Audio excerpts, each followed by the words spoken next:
Nous sommes bordelais, nous sommes allés à Nantes, les élus nous ont reçus.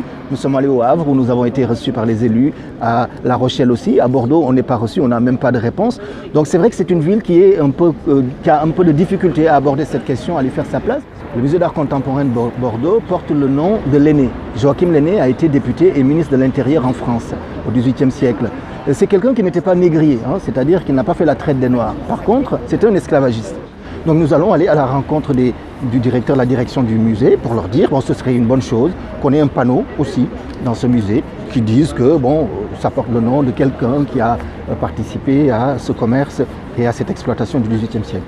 L'histoire d'une ville, c'est des heures glorieuses, c'est aussi des heures sombres. C'est vrai que notre passé négrier, il est là, il est hors de question de le gommer, il est hors de question d'enlever les noms de rues qui portent le nom de négrier. Donc cela fait partie de notre histoire. Et par contre, le devoir que nous avons, c'est de dire en quoi ils ont participé à l'histoire de Bordeaux, qu'est-ce qui fait que des noms de rues, à un moment donné, leur ont été attribués. Je pense qu'il faut que les gens connaissent l'histoire de leur ville. Et c'est vrai que l'histoire d'une ville, ça passe aussi par les noms des rues qui ont été attribués à des personnalités. À un moment donné. Il y a 7 noms de rues dont on est sûr qu'elles ont appartenu à des négriers ou à Colbert qui a rédigé le Code noir.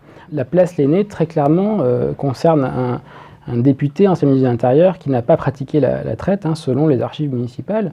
Quand vous annoncez sur une grande chaîne nationale qu'il faut mettre une plaque pour expliquer ce qu'a fait Ballguerie-Stuttenberg, et que la famille de Ballguerie-Stuttenberg m'écrit à moi pour me dire que les informations qui sont véhiculées par les médias sont erronées, on génère des conflits des mémoires et en fait on disqualifie le combat qu'on souhaite mener. Donc il faut, je pense, dans ce domaine-là, être très précis et être respectueux des faits historiques.